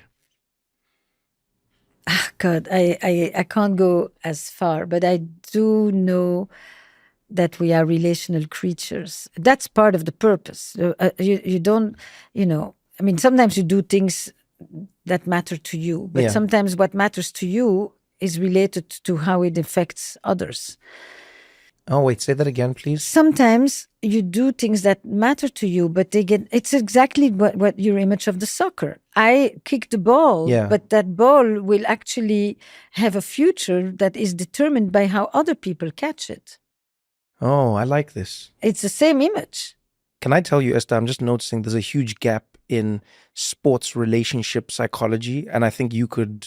No, I'm telling you, you could bad at it. Can but I tell you gave me a good image. No, but I'm serious. If we could find like a gap, I think there's a lot of people, men stereotypically, yes, who love sports, who I think would be able to see relationships and like psychology in a different way if you applied it through that lens. But you have to translate that for me. I'll do it. Great. I can give you principle, because this way you've described, I saw the ball, I happen to know soccer, so it's easy for me. I saw the guy play and I saw the response, and I know how people, you're running, but there is somebody who's telling you, who to kick it to, and you are in a complete system of interdependence, but while you are also in a state of autonomy. Yes. It's people think that when you say interdependence, you've abdicated yourself. You haven't. You're completely in charge. But what will determine the outcome of your thing is not just determined by you. It's everyone in relation to somebody else. Yes. And that I think that there is something happening at this moment that is eroding this. And, I could say the future of love. I could say the future of connection. I could say the future of how, can we still turn conflict into connection? Wait, how do you think it is and will affect romantic relationships? Because I know a lot of people who say, oh, I'm just happy. And I'm not even mocking them. They really say, I'm just happy with my partner and it's just the two of us and we get cozy and it's wonderful. And we don't need the main voice of change. The change is really happening that people are actually less and less in relationships, less and less in romantic relationships, less sex, less connection, less dreams with others. It's that. There's a kind of a collective withdrawal. There's also a disillusionment because there has been such a kind of what Eva Illouz calls an emotional capitalism. It's like the commodification of people, the kind of market mentality applied to your intimate life that has been really challenging to people. That's partly on the apps, not the only place, but it's really taken people down a notch. They just can't take it anymore. And so I think every study that comes back talking about, from the sex recession to the intimacy recession to the fact that young people are less and less in relationships, in romantic relationships. Right. But they also have less friendships. Yeah, people have fewer and fewer friendships. There's now. a loss of social capital, that people have no one to turn to in a time of crisis or to confide to, that friends on social is not the same as friendship in life. Yeah. And all of that, I mean, there is really an impoverishment of connection. And at the same time, we know that emotional health is essential to overall health. So you can't separate the changes in relationships with the kind of mental health issues that are emerging that are connected to the questions of longevity. I mean, these things are, to use the word we keep coming back to, interdependent. So how do we get people to relate to each other more, to have more connection, to come out of their house, to go to the laundromats of this moment? I think is really the question that all the people who work in my field are currently questioning. So I haven't studied any of it, nor do I think I'm an expert. But if I was to throw in an amateur observation, I would argue there are two things that I think are contributing to it in a major way. I was with my brother, and we're sitting, it was myself, my brother, and one of my best friends, and we're sitting together in front of the TV. And my friend, he goes, "I want you guys to watch this show." And he puts the show on, and the three of us start watching. And then my brother goes very quickly, he's 20, he goes like, "Man, this is boring." I think his exact phrasing was, "This is ass." That's what he said, actually. And my friend said, "I don't care, we're going to watch it. Just watch the episode. It's going to get good." And my brother went like, "I don't know." And he pulled out his phone, and then he was just on social media. And I'm sitting there, and then we started speaking about it, which was fun. I said, "Man, do you realize how crazy it is that there was a time when you couldn't do what you just did? And not only could you not do it, I argue it would have made the evening a little bit better, because you would watch the thing that we're watching, sometimes because your parents are watching it, because the TV's on it, whatever it was. And because of that, you were connected, even if you were connected in the thing that you didn't like, which I know seems like a paradox, but you were. So at the end of it, you would go, that was boring. But you had experienced boring with us, as opposed to experiencing entertainment alone. Yeah. You know? And that's the first part I think of. I know that as Trevor, I can sit here and pontificate and sort of romanticize a laundromat. Oh, this beautiful. And then someone will say to me like, "Yeah, so you can afford to spend 2 hours in." Because while the laundry's going, I've got to be doing this, and I've got to be doing that, and I've got to prepare this for tomorrow for work, and I've got to get that report ready, and my kids need this, and my that needs that, and I think that's the other thing that I notice a lot of people are struggling with is people are trying to save as much time as possible to sort of plow it into the, as you say, the productivity side, the transactional side. I could be using this time to do something productive. I could be using this time to get something. And I can't, that's what a lot of people say. I can't afford to do this. So I'd love to know, like, because you think about all of this. Do you think there's an answer on the other side of it? I mean, I think that it's a very, very valid argument, but we're talking about something slightly different. For example, you do shows where people come to laugh. Right. There's no purpose, so to speak. You don't accomplish anything in the transactional sense. Right. You know, they're not thinking about time when they come to you. They surrender. I mean, there's two things: people singing together and people laughing together. Right. These are extraordinary social synchronization techniques, you know, of how you bring people together. And do you feel like you have less people coming out these days? No, I think it's the opposite, actually. Okay. I think in music, I don't know in comedy, but I'm pretty certain all live entertainment is experiencing its best performance ever. Like people are coming out more than ever. So to this person, I could say, you know, I completely understand that in your life and in your reality, these 2 hours, you have a ton of other things to do. We're not discussing this. Find yourself every once in a while. The show, the performance, the sing-along, the place to go and laugh together with others. Because these things have in many ways, they've always existed, but now they exist in replacement of religious experiences.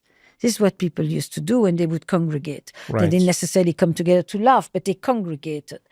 So, and they went on the steps of the church, and then they had comedy there. Right. So these are new iterations of things that have accompanied civilization forever.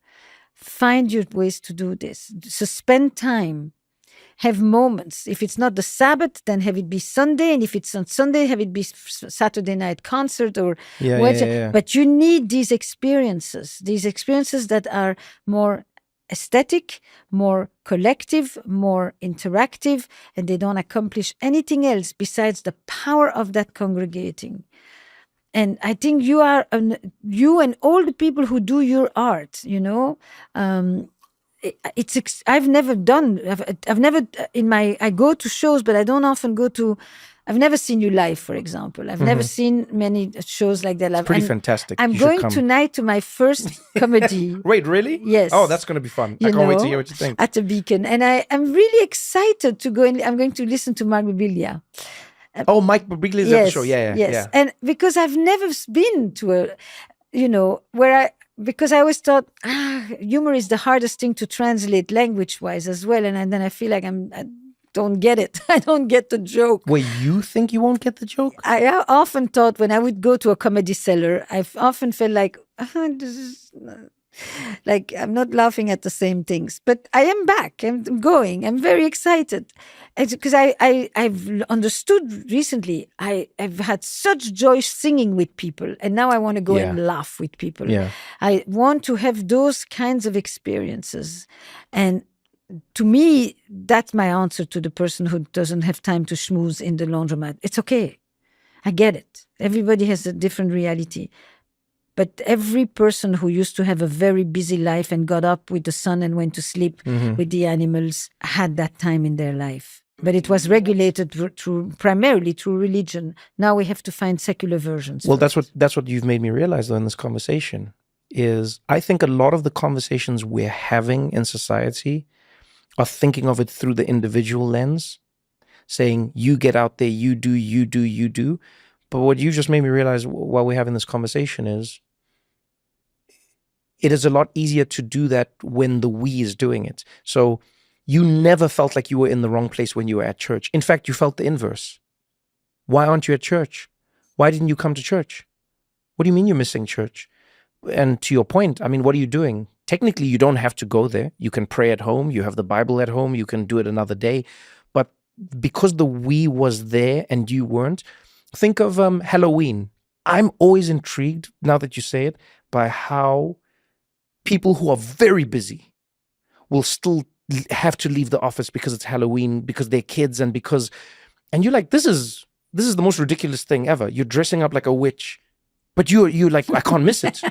I can't. No, I gotta leave. Yeah, I'm taking my kids trick or treating, and because society has accepted Halloween as this concept, your boss doesn't say, "Are you crazy? You're going to leave the office early because your kid's got to dress up and go get candy." That's crazy. But you're making me realize now that that we that you're contained in defines how comfortable you are doing or not doing the thing. Because it's much harder to have discipline alone. And to know when to stop, now it's like on the one hand, you have the freedom to decide what you want to eat, when you want to eat, when you want to sleep, how much you want to sleep, when to exercise. But on the other hand, it's a lot harder to have to create all these disciplines by yourself when you have collectively synchronized those things. Yeah. All the stores are closed on a certain day, then that's it. These are the 3 times a day or the 5 times a day that you need to pray. These are the times that you need to have sex because it's mandated by your religion. People who are Orthodox have often a lot more sex than people who are secular. Right. Because there is it's not left to, do I feel like it? It's, I have to. It's part of what's expected of me.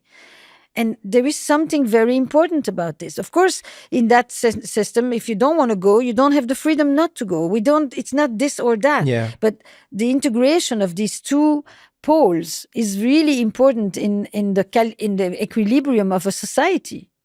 what is a must and what is a want, what is a we and what is an I. This is true in every relationship.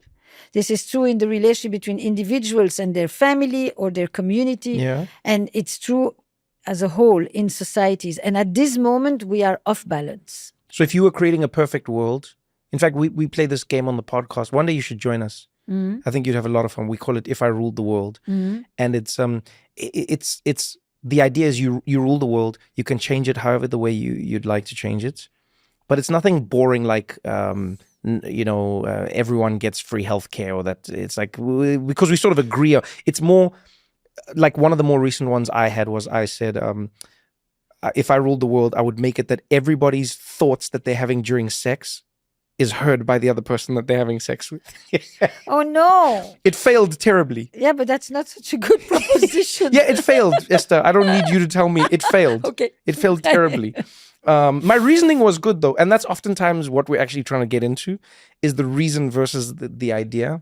I wouldn't know how to answer this. But it's fun. I think it's like...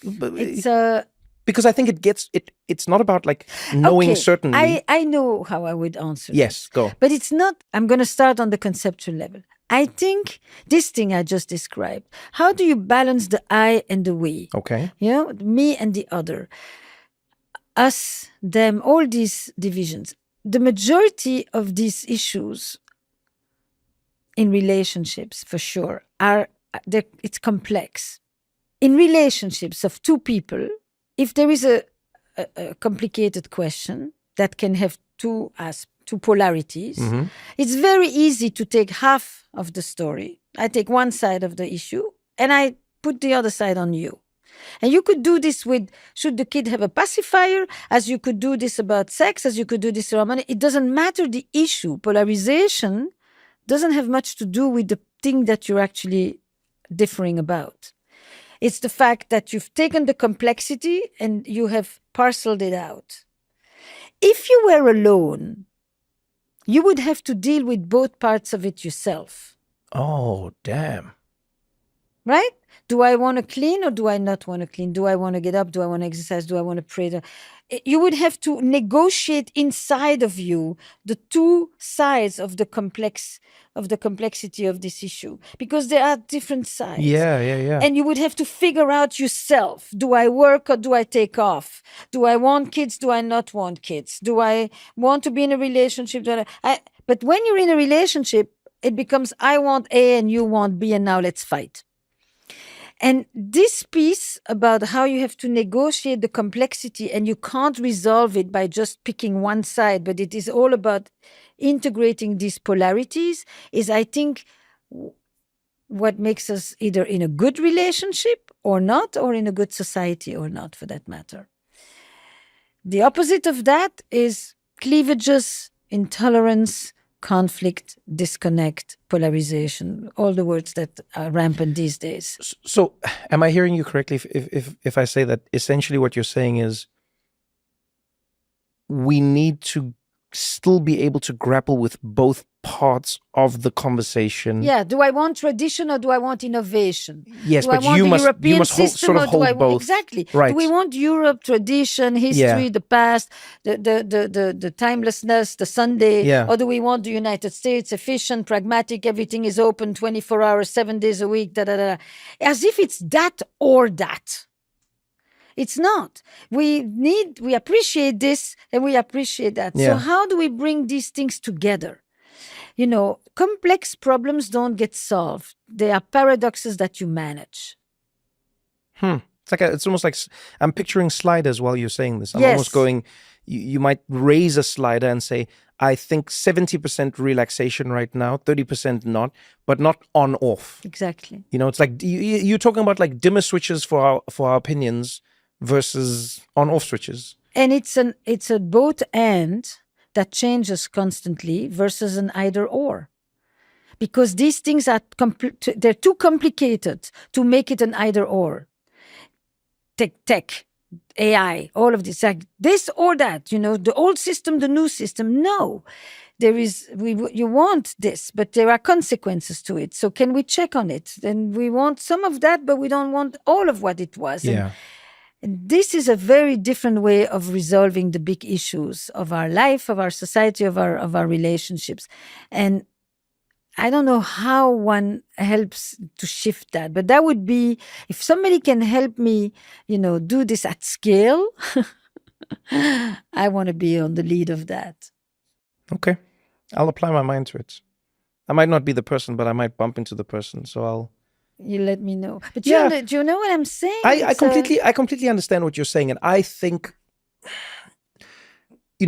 not to completely level blame, but I do think if we start with, let's just say, start with the algorithm. So I don't know if you've seen this recently. There are a few social media companies, or one might not even be social media in its inception. And essentially what they've proposed is building algorithms from scratch. They go, forget villains. Don't think of Facebook as a villain. Don't think of Instagram. Don't think of anyone as a villain. Rather think of it as an outcome of what they tried to create. And that is what it is. So they designed an algorithm. What do you mean, an outcome of what they tried to create? So, sometimes we go, that person is bad because this happened. We don't think to ourselves, that happened because of what they did, but their goodness or badness isn't really part of it. The algorithm was an example of this. When they originally made a lot of these algorithms, they designed the algorithms to maximize getting people's attention and to keep people engaged, and which seems like the right thing to do, regardless of the product you're making, right? So you have a restaurant. No, make the food taste as good as possible so that people will enjoy the food. But we also know there's balance. You can also fill the food with cocaine. People will really enjoy the food. But what is the outcome going to be? And now things like food have a longer history, a longer tradition. So if you talk to somebody who's cooked and knows their food, they will tell you through the history of that food that people learned why not to add this or why to add that. Because then over time it does this to you, right? Digestion, moods, you name it. Tech, I think, is still, because it's in its infancy, it doesn't have the legacy of 400 years where you can trace it through and say like, yes, that is why, this algorithm exists like this. It doesn't have 4 centuries of knowledge. So they went, it's all about attention. Let's make it attention, then people will love it. But then the attention was what they call like the car crash attention economy. People pay attention to car crashes. People always look at a car crash. Almost no one can ignore it. The algorithm then went, that gets your attention. So more car crashes, more car crashes, more car crashes, more car crashes, right? And so they talk about how the algorithm then did its job indiscriminately and put us in the position, a lot of the position that we're in now, not completely. It's accelerated a lot of what we're experiencing. And so now there's this new idea of creating an algorithm the other way around. And so, for instance, the other way around being, it's not about a car crash. We won't feed you what will keep you hooked in a negative way. We won't show you the opinion that is going to inflame you the most.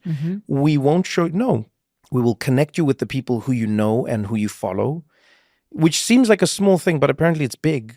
A lot of people follow people that they don't ever see because the algorithm has determined that it's not as interesting. Strangers are more interesting. New is more interesting. In fact, some of them, you would love this. I'll send you some of this work that they've shown. Some of the social media sites would even not show you your spouse or partner on your feed because they've realized people very seldom interact with it because you know them. However, it will show you your ex, or it will, this is one you'll love. It will show you the person that your partner is lingering on. Do you get what I'm saying? Yes. So you'll find, you're in a relationship with the person. Let's say they liked the picture. You will see the picture that your partner or spouse liked because the algorithm realizes that you linger on these for longer. Now, it's not malicious. It's not even trying to do something. But as Charlie Munger used to say, you show me the incentive and I'll show you the outcome. It is trying to keep your attention. So now people are talking about trying to create an algorithm that's based around what we hope to achieve as opposed to circumstance, and saying, what is the connection we're looking for? What are some of the behaviors we're trying to model? What are some of the connections we're actually trying to foster between human beings? And can we build that from there? And I think, funny enough, that could be the first building block to, as you say, not the either or, using the thing that currently I think comes with a lot of toxicity to try and flip it on its head and create connection, which I actually think is possible. I don't think it becomes the panacea, but I think it just becomes one lever that we turn just a little bit, and then all of a sudden, you try and turn the next thing, you try and turn the next thing, you try and turn the next thing. I've thought of doing something at my shows. I haven't figured it out yet, but I would love to find a way to incentivize people who come to my shows to connect with the people around them. And then if they do, there's going to be something that benefits them. But I haven't figured out what it is yet, but I know I want to do something like that. Do you know what I did in my show about that? And so the first thing I asked when people, as I meet them, is how many of you are here as a +1, know nothing about me, but were recruited, and you were curious and open enough to come on some anthropological field trip. And so I just want to welcome the skeptics. I love that. So that's number one. So that, and there's always a group of people. They just came because somebody said, I really would love for. And I'm just saying, it's much easier for the person who already knows me or is into this kind of work to show up than the person who, so I shake hands with them. And my second question is, where are you from country-wise? So I get a complete sense as to what are all the places that people have come from. Right. And knowing that each of you is going to hear me with a different ear because you come from different relationship traditions, different relational systems and cultures, etc. And then my third question is, how many of you have ever been involved in a consensual sexual experience that was also unsatisfying, but you went along with it anyway and you said nothing? Damn. And they all stand up. This is always this. Damn. So they all stand up, and it becomes very clear that there's a ton of bad sex in the theater, and that all genders, all orientations, all backgrounds included. So that kind of creates a. And then I ask how many to stand up if you know no one here. And then I ask every person that is sitting next to someone standing to actually introduce themselves, so that if you came alone, you won't leave alone. That's kind amazing. of opening thing. And then I do a lot of, they play the card game during the show as well. So they have 4 cards and they tell each other stories. But it's really such an important thing what if you actually asked people if they could tell a joke to each other? And you give them 5 minutes or 4 minutes to talk to each other. Jokes are dangerous, but of course, I'll try to each other, to the people they're sitting with, or just to tell or pick some question. No, they could be something. I actually think they could. I think a lot of the reason crowd work has become so popular in comedy now is because it's connected audiences to each other in a way that it hadn't before. So give me an example of crowd work, because is it you to the audience or is it the audience with each other? Well, I think what happens is a lot of comedians will talk to the audience, but they also sort of facilitate a conversation between people. For example? Someone goes, hey, what's your name? Where are you from? Oh, Esther. Esther. Oh, that's a nice name. Oh, it sounds like a grandmother's name, though. So, Esther, where are you from? Belgium. Oh, Belgium. You don't know anybody from Belgium. Tell me something. Any other Belgians in the room? Woo! Oh, wow. I didn't know there were this many Belgians. And then it's like, what are you guys doing here? What is this, like an invasion? And then Esther says something. What's that? Oh, no, we're not the Europeans who invade. Aha, very funny, Esther. And then, they play with the person. Then someone else might say something in the room. And they go, what's that? They want to know the Belgians. Wait, what happened? What did they do in Africa? Wait, what did they do in Africa, Esther? And now this connection, and it's tension, and there's laughter, and it's like a very, and it's funny because some comedians don't like it. Yes, it all gets mediated through you. Yeah, because otherwise it's chaos. But there is something about having them. I'll look in my card deck for you and see if there's 1 or 2 things that you can translate. I'll try it. Where I'm open. There's something about them talking to each other, because then you say, and when you leave here, you continue these conversations. I'm open. That kind of thing. You have, it's so, you have them in the palm of your head. Love it. I'll try it. You can test a few things. I will try it gladly. And it will either work or I will get comedy from it. Because so much of my show was about creating the communal experience. So then I say, please stand up if you're currently in a romantic relationship. Yeah. And stand up if you would like to be in a relationship. Stand up if you would like to be out of the relationship that you're in. Damn. Or at least on occasion. How many people have stood for the first one? Nobody. For the being in a Would you like romantic to? No. Would you like to be out of the relationship you're in? Oh, you would be surprised. People stand. Oh, yes. Are they there with the person? Sometimes, yes. No ways, Esther. Actually, in the New York show, there was a person who stood up literally in front of her. She stood up in front of her wife and then announced to her that she was done.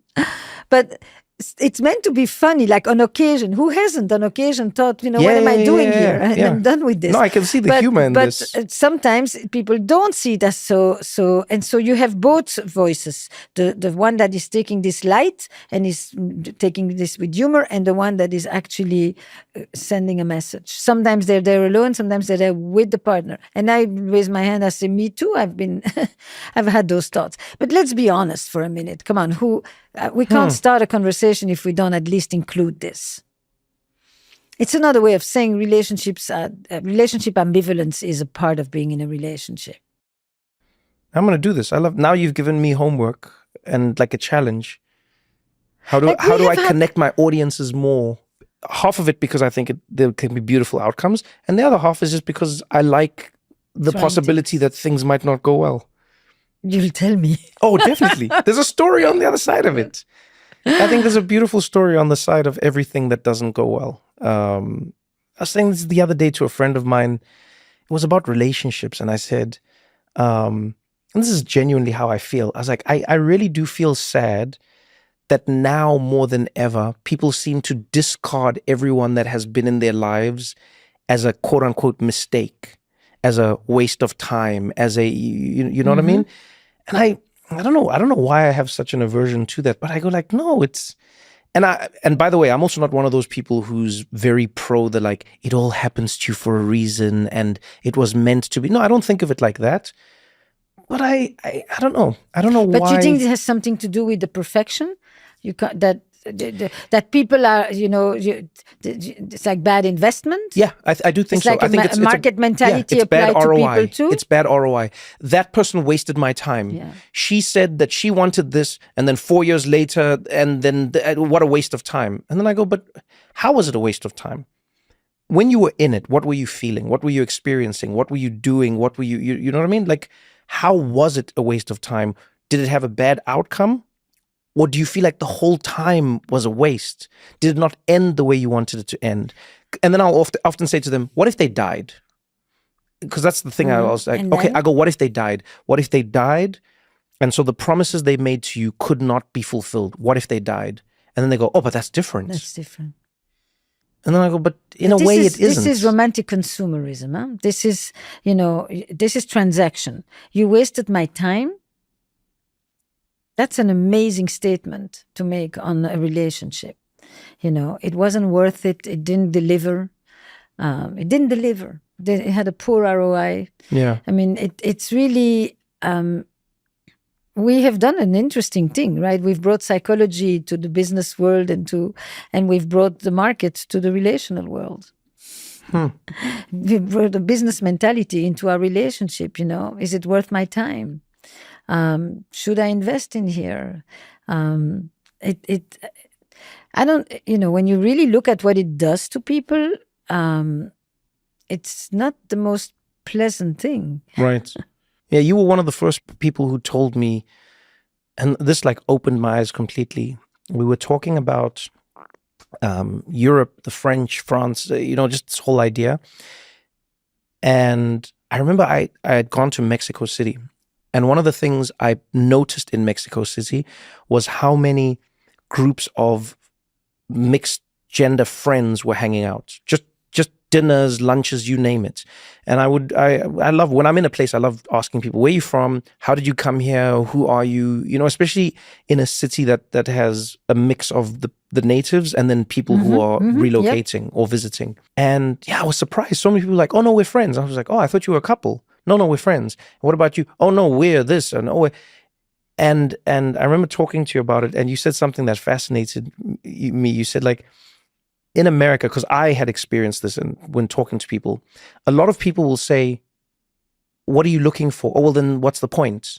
It seems like many people live in the binary of is there romance on the other side of, not just romance, is there a happy ending on the other side of this? And if there's not, why are we speaking? Why are we, and then I remember you saying you grew up in a world where men and women were friends and going out for dinners, and it was more, it was more nuanced, I guess.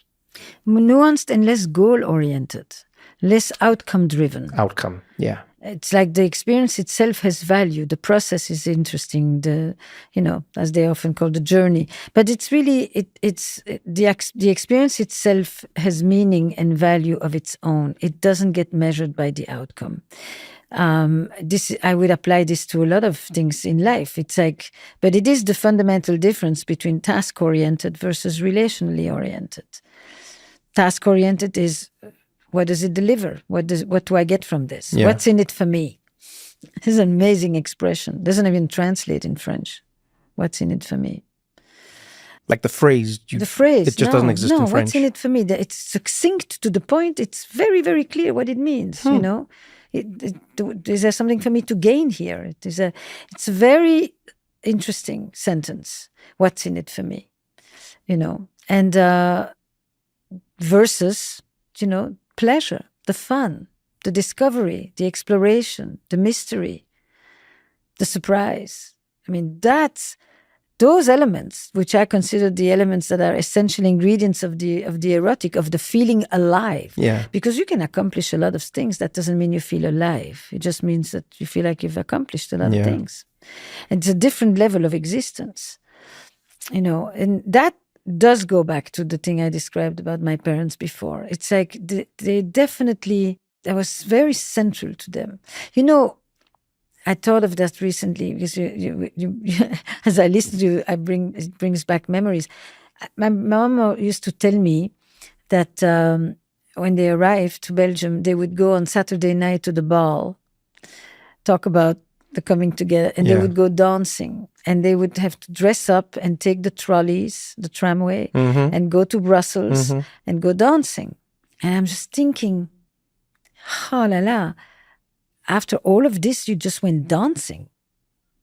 Didn't you want to first lick your wounds? And it made me think that there are two stances at this moment that stand out, certainly in thinking about mental health and trauma and what we're talking about, relationships, joy, loneliness, all of these things. You can think that healing comes from focusing on the trauma and finding meaning in it and understanding its resonance for you and its long-lasting legacy and all of that. But healing can also happen by creating new experiences that bring you joy and hope and energy and connection and exploration and all of that. That in itself is healing.